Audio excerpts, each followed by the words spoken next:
Hey, what's up guys? It's Yags, and Cooper Flagg, he's without a doubt going to be an X factor for the Mavericks this coming season, right? And the haters are already in shambles. So Kyrie Irving is out for most of the year. He should come back in that second half of the season. And this puts massive responsibility on Cooper's shoulders coming into Dallas. And I was coming into the season expecting some growing pains, and I said this on my Texas team video a couple weeks back. But after the preseason, or after these first few games that I've seen, I am generally optimistic, right? I really do think that Cooper Flagg, he looks more than ready for the moment. And I think for him to continue meeting the moment, especially when the season starts and up through the whole season and possibly the playoffs, I think there are three big things that we need to focus on and that are really gonna set the tone for him. First of all is his point guard responsibilities, right? Or, his playmaking responsibilities, whatever you guys wanna call it, with Kyrie Irving being out of the lineup. So Dallas at the moment, they desperately need a secondary ball handler, right? Or a secondary playmaker without Kyrie. With the way their team looks now, basically the burden is split between D'Angelo Russell, which they brought in the offseason. I would say from the first looks of preseason, I would say Cooper Flagg would be that second guy, and then maybe Klay Thompson, but I think it's really gonna come down to D'Angelo Russell and Cooper Flagg. And I think from draft night, Jason Kidd, he said this, that he would test Cooper Flagg right away, right? We know it's something that he's done in the past. He did this with Giannis when he came into Milwaukee and Jason Kidd was the coach. And to me, it was a lot more uncomfortable for Giannis. I think that Cooper plays a lot better as possibly the primary playmaker. I think it's something that he just does a lot better at Giannis at this age, right? But it did make Giannis develop a lot, so I would actually like to see something similar happen with Cooper Flagg. And it's actually kind of crazy to think, like, if you saw the first preseason games from the Dallas Mavericks, right? It started right off the bat. So we have this first play right here where he just makes a really, really good read, right? He perfectly timed a drop off to Derek Lively for a two-handed dunk.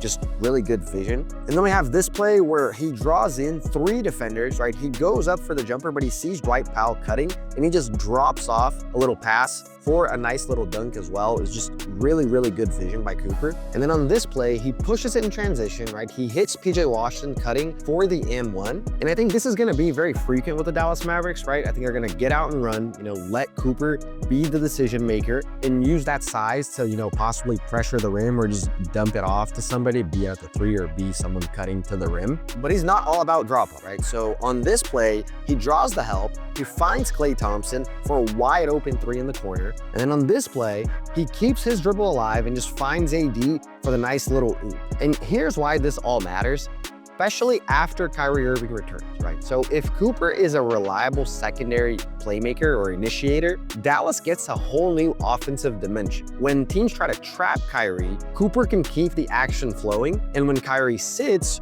Cooper can now run the show next to possibly D'Angelo Russell, but I think, later on in the season, it's probably just gonna be Cooper Flagg being the primary ball handler. And that's the kind of toolkit that can change a team's outlook from a pretty decent team to actually dangerous, especially in the playoffs. And then the second thing that I think, really pops off to me is the defense, right? The weak side help, rotation timing, and, being in the passing lanes. And this is probably the part of his game that I am the least worried about, right? I think it's his bread and butter, and everyone expects it to translate to the NBA, right? As we can see on this play here, right? Cooper comes from the weak side, he blocks Isaiah Joe coming to the rim, right? Then it's a fast break where D'Lo tosses the alley-oop to AD. And Cooper is not supposed to be, that traditional rim protector, right? I think Dallas wants him to be more of a weak side help, reading plays, timing rotations, and using his length to blow stuff up. And that fits perfectly next to AD, Daniel Gafford, and Derek Lively. The front court is going to be massive, and letting Cooper play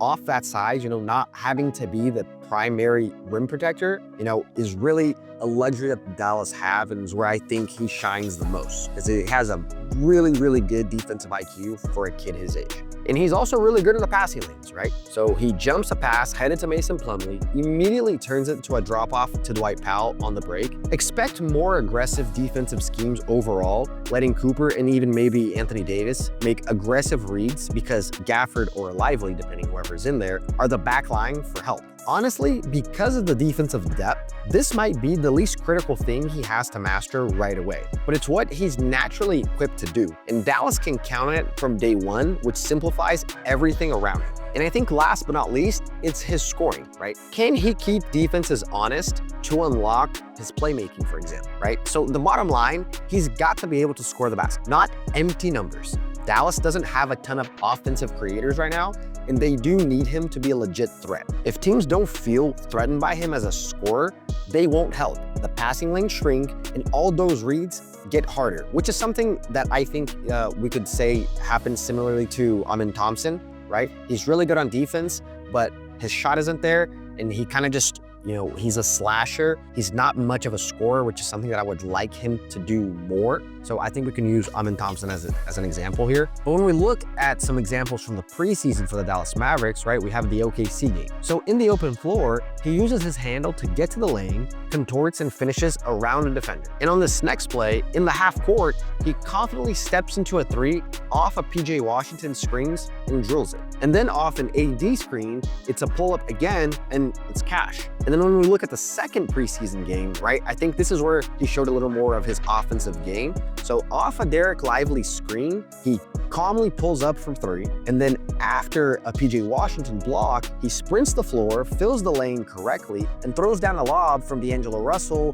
which is basically textbook transition basketball. And then when we see on his mismatches, against LaMelo Ball, which I think is the big play from this game, he gets the mid-range off, a behind the back, which is a pretty smooth highlight-worthy bucket. And then against Miles Bridges, he fades away for another tough long two. And you put that rhythm scoring on top of the playmaking, and he's an incredibly difficult player to cover, giving Dallas a different kind of weapon right away. Stacked defense, plus playmaking, plus a scoring punch, and you can see how special this gets right out of the gate. And he's for sure not a 2-year down the line rookie, right? He's already earning trust on both ends. And because Dallas is clearly trying to win right now, if they're going to make any serious noise in the playoffs, Cooper is going to be a big part of it. And when we talk about postseason awards, he is for sure, if not the front runner for Rookie of the Year, right? So I think most people will have him penciled in as the most likely winner of this award. And he generally looks that good, right? And yeah, okay, you could argue that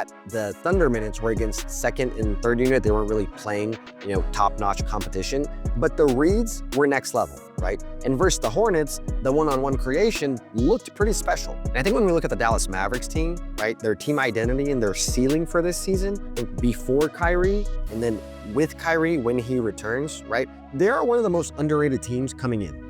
I think a lot of people aren't giving them credit. They're kind of just talking about, OKC, Denver, Houston are all in those conversations. Maybe you got, someone talking about the Lakers, the Clippers, or whatever. But defensively, I think they're at least a top 10 at worst. I think they will be a top 10 defense, if not better, with a real path to a top 3. I think they're massive across the board, but they're mobile enough to switch and cover ground. And of course, the Anthony Davis piece is going to be huge, right? So AD with the Lakers, he basically held up a mediocre defense as the entire system. In Dallas, sliding him into the 4, not the 5, should free him up to be a little bit more versatile, take more risk, play more aggressively, and lean into defensive playmaking because there are rim protectors behind him. And that's how an elite defender becomes a true game wrecker. Of course, you got to think about his injuries. I said this in the Texas video, he has to stay healthy. He has to play at least, 55 games during the year and then plus the playoffs. So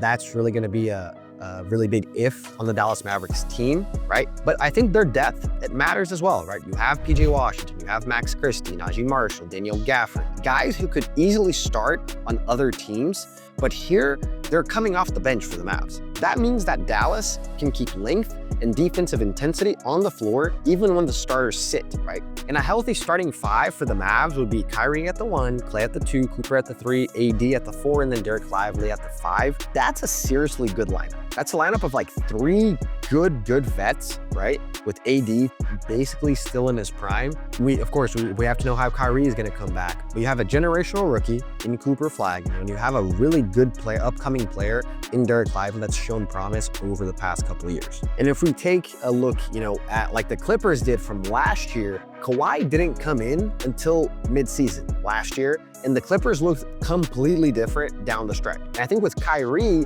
it's a similar situation. Dallas can establish a top-tier defense before he returns, and when he's back at, maybe 80, 85% of last year, they become a major problem and possibly a serious contender depending where Dallas is in the standings. And what do I mean by, Kyrie coming back and maybe 80 to 85% of what he was last year? So over the past 2 seasons in Dallas, which is around 108 games, Kyrie put up around 25 points, almost 5 rebounds, almost 5 assists, and about a steal, shooting 41% from 3. There's a real argument that those are the best regular seasons of his career. And that's, playing with LeBron James, playing with KD and Harden. If he returns not quite that, but a little bit worse, around a 20 point per game per night, slightly worse efficiency, he could still be good enough depending on how good Cooper Flagg is this year. And, the bottom line is that, to me, Dallas is one of the 6 teams that will be a lot better than most people are actually giving them credit for. I do think Dallas are more than capable of being a top 4, possibly a top 3 team, depending on how the Houston Rockets go. But I would definitely say, between the 4 and the 6 position. But yeah, guys, let me know what you guys think. How are you guys looking at Cooper Flagg coming into this year? Where do you guys think the Dallas Mavericks are going to end up at the end of the year? Can they make some noise? Let me know below in the comments. As always, if you enjoyed this video, leave a like, subscribe to the channel, or try to hit those 1,000 subscribers. It really helps me out, so I appreciate it. And I'll catch you guys on the next one. Peace.